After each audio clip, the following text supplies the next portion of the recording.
ሰላም ጤና ይስጥልን የዕለቱን የአማርኛ ዜና ይዘንላችሁ ቀርበናል ከዜናዎቹ ጋር ሪያዱ ፌራ ነኝ በፊንፊኔ ዙሪያ ኦሮሚያ ልዩ ዞንና በፊንፊኔ መካከል ያለው ያስተዳደር ወሰን አለመበጀቱ ላለመግባባት መንስኤ መሆኑን የማህበራዊ ሚዲያ አክቲቪስቶች ተናገሩ በፊንፊኔና በኦሮሚያ መካከል ድንበር የለም ፊንፊኔ በራሷ የኦሮሚያ የትግል መነሻና መዳረሻ ናትም ብለዋል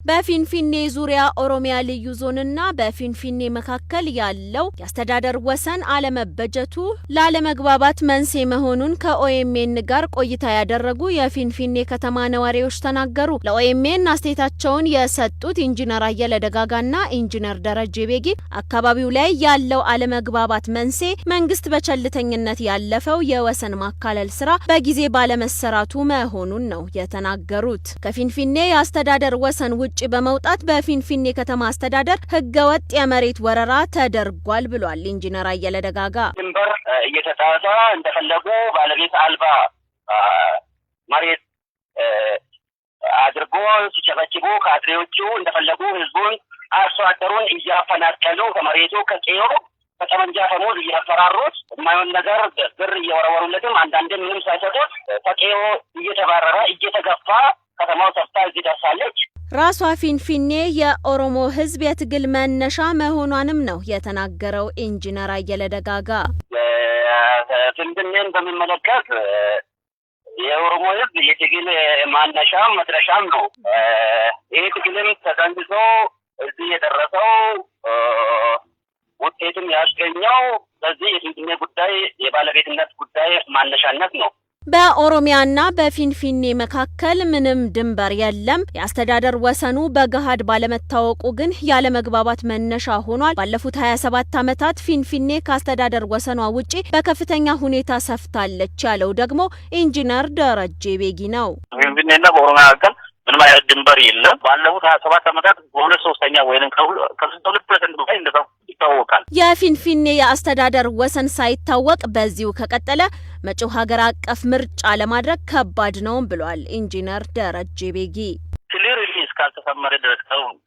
ኦሮሚያ ልዩ ዞን ጋር ክሊርሊ እስካልተሰመረ ወይንም በግልጽ እስካልተሰመረ ድረስ ምርጫ ይካሄዳል በዚህ አላምንም ሊሆንም አይችልም በፊንፊኔ ዙሪያ ኦሮሚያ ልዩ ዞን የሚዋሰኑበት አካባቢ ግጭት ለመፍጠር ሆን ተብሎ በነባር ነዋሪዎች ላይ ትንኮሳ ይፈጸማልም ብለዋል ብዙ አዲስ አበባ ከተማ ውስጥ ወይንም ፊንፊኔ ከተማ ውስጥ እንኳን ብዙ አዳራሾች ይያሉ ሆን ተብሎ ቆየፈጨ ሄደው የኦሮሞ ልጆች የምስጋና ጊዜ ሊያዘጋጁበት ባለው አዳራሽ ውስጥ ስብሰባ ጠርተው መቀመጥ ወይንም ስብሰባ ለመግባት መሞከር ምን ያህል ትንኮሳ እንደሆነ በግልጽ የሚያሳይ ነው ማለት ነው በትናንትናው ዕለት በፊንፊኔ ዙሪያ ኦሮሚያ ልዩ ዞንና ፊንፊኔ የሚዋሰኑበት አካባቢ ሁከት ለመፍጠር የተንቀሳቀሱ ራሳቸውን ነፍጠኛ ነን የሚሉ ቡድኖች ለዚህ ማሳያ መሆኑንም ገልጸዋል የወላይታ ህዝብ ያስተዳደራዊ አደረጃጀት ጥያቄ በደቡብ ክልል ምላሽ ሳይሰጥ አመት እየሞላው ስለሆነ በዞኑ ምክር ቤት ጸድቆ ለክልል ምክር ቤት የተላለፈበት ቀን ታህሳስ 10 ላይ ጥያቄያችንን እውን ለማድረግ ወስነናል አሉ የወላይታ ተወላጁ አቶ ወርቅነህ ገበየው ከሶዶ የክልሉ መንግስት ፓርሻሊ በሄደበት መንገድ ለአንዱ እንዲሰራ ለአንዱ እንዳይሰራ የአንዱን ደብዳቤ የወላይታ ህዝብ አጽድቆ በክልል ምክር ቤት ወደ ክልል ምክር ቤት የላከው ደብዳቤ እስካሁን ሼልፍ ላይ ተቀምጦ ወደ ሌላ ጭቅጭቅና ወደ ሌላ ግጭት ውስጥ ህዝቡ ወደ ሌላ መንገድ እንዲያይ የሚያደርግ ህገወጥ አካሄድ ውስጥ ነው ያለው ይሄን አሁን የተላከውን ደብዳቤ አንድ አመት ታህሳስ 10 2012 ዓመተ ምህረት አንድ አመት ይሞላዋል በዚህ ጊዜ ሰው ሪፈረንደም እንዲካሄድ እና ሙሉ በሙሉ ከደቡብ ክልል ነፃ ሆኖ የራሱን መንግስት ለማቋቋም ሙሉ ዝግጅቱን እያደረገ ባለበት በአሁኑ ወቅት ነው እንግዲያው ያለ ነው አቶ አሸናፊ ከበደ በበኩላቸው አሁን ባለው የክልሉ ሁኔታ የመሰብሰብና የመደራጀት መብት እንደተከለከለ ተናግረው የጠቅላይ ሚኒስትሩን የኖቤል ሽልማት ደስታችንን ለመግለጽ እንኳን የድጋፍ ሰልፍ ተከልክለናል ነው ያሉት ኮማንድ ፖስቱ የመሰብሰብ የመናገር የመወያየት ኮምፕሊትሊ የአንድ ፓርቲ ካልሆነ በስተቀር በሙሉ ተከልክሏል። እንደ ተፎካካሪ ፓርቲ መወያየትም መነጋገርም ተከልክሏል። እንደ ህዝብ ዊንግም ያለ ኮማንድ ፖስት ትዕዛዝ ተከልክሏል። ማንም ምንም ማድረግ አይችልም። ስለዚህ ውይይቶች ስለማይኖሩ አደረጃጀቶች ደግሞ እየፈረሱ ነው። የተለያዩ አደረጃጀቶች እንዲፈርሱ በጉልበት እንዲፈርሱ እየተደረገ ነው እና ይሄ ደግሞ ኦልሬዲ ወደ አፈናው ስርዓት ተመልሰናል። እንግዲህ ቀጣዩ እንግዲህ ይሄ ከሆነ ወደ ሪቮሉሽን መግባት አለበት። ሰልፍ ተከልክለን ፎር ሰርፕራይዝ በኖቤል ሽልማቱ ድጋፍ እኛ ከኦሮሚያ ህዝብ ጋር እንቆም እንደግፍ። የዶክተር አብይ ሽልማት የግላቸው ሳይሆን የኢትዮጵያ ህዝብ ነው። ለዚህ ደግሞ የወላይታ ወጣት አጠቃላይ ህዝቡ ያበረከተው አስተዋጽኦ ትልቅ ነው።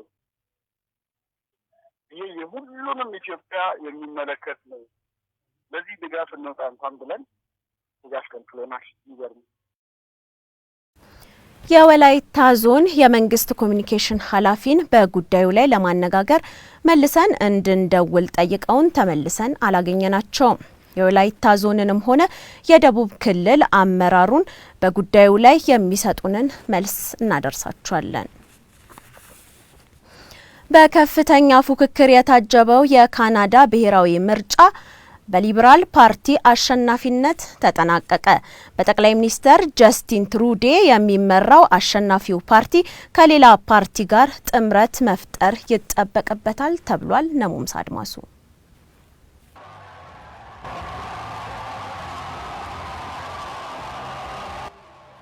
የካናዳውን ምርጫ በጠቅላይ ሚኒስትር ጀስቲን ትሩዴ የሚመራው ሊበራል ፓርቲ አሸንፏል። ጠቅላይ ሚኒስትሩም በድጋሚ ለ4 ዓመታት ካናዳን የመምራት እድል ተሰጥቷቸዋል። ሊበራል ፓርቲ 156 መቀመጫዎችን በማግኘት ነው ምርጫውን ያሸነፈው። የሊበራሎች ተቀናቃኝ የነበረው ኮንዘርቫቲቭ የሚባለው ፓርቲም ከፍተኛ ድምጽ ያገኛል ተብሎ ቢጠበቅም 122 መቀመጫ በማግኘት ተቀናቃኝ ሆኖ አብቅቷል። ኒው ዲሞክራቲክ ፓርቲ ወይም ኤንዲፒ በጀግሚት ሲንግ የሚመራው ከ338 የፓርላማ መቀመጫዎች 32ቱን ብቻ ማስከበር ችሏል። እንደገና ለ4 ዓመታት ካናዳን የሚመሩት የ47 ዓመቱ ጠቅላይ ሚኒስትር ጀስቲን ትሩዴ ከሌላ ፓርቲ ጋር ጥምረት መፍጠር ይጠበቅባቸዋል። አገሪቷን የመምራት የፓርላማ መቀመጫ ለማስጠበቅ ማለት ነው። በኩዌቤክ ግዛት የቅንጦቷ ከተማ ሞንትሬል በደጋፊዎቻቸው ፊት የደስታ ንግግር ሲያደርጉም ሁሌም የማይለያቸው ማራኪ ፈገግታ ይበልጥ የደስታ ስሜታቸውን ግልጥልጥ አድርጎ ያሳይ ነበር። በካናዳ የፌዴራል ቋንቋ እንግሊዝኛና ፈረንሳይኛ እኩል ስለሚያገለግሉም ጠቅላይ ሚኒስትሩም በሁለቱም ቋንቋ የደስታ ንግግር አድርገዋል።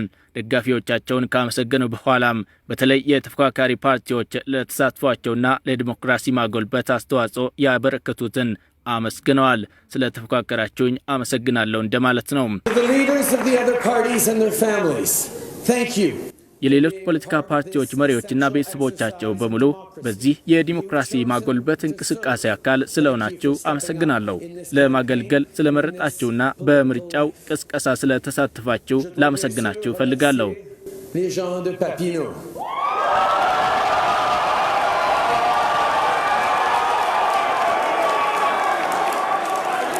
በኮንዘርቫቲቭ ወይም አጥባቂ የሚባለው ፓርቲ አገዛዝ ስር ለ10 ዓመታት ገደማ የነበሩት ካናዳውያን የለውጥ መሪ ያሉትን ወጣት ጠቅላይ ሚኒስትር ትሩዴን በሊበራል ፓርቲ አማካኝነት እንዳገኙ ይነገራል።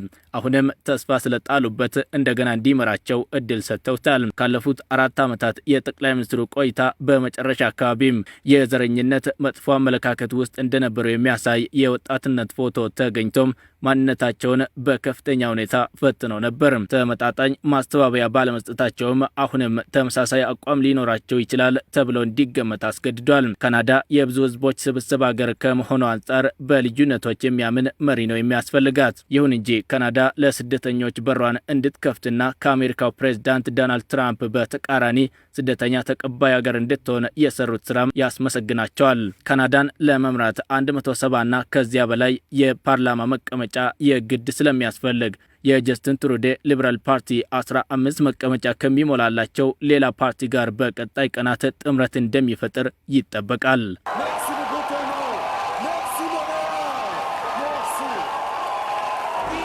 የአማርኛ ዜናችን እንደተከታተላችሁት ነበር። ቀሪ ዝግጅቶቻችን እንደቀጠሉ ናቸው። ጥሩ ጊዜ ይሁንላችሁ።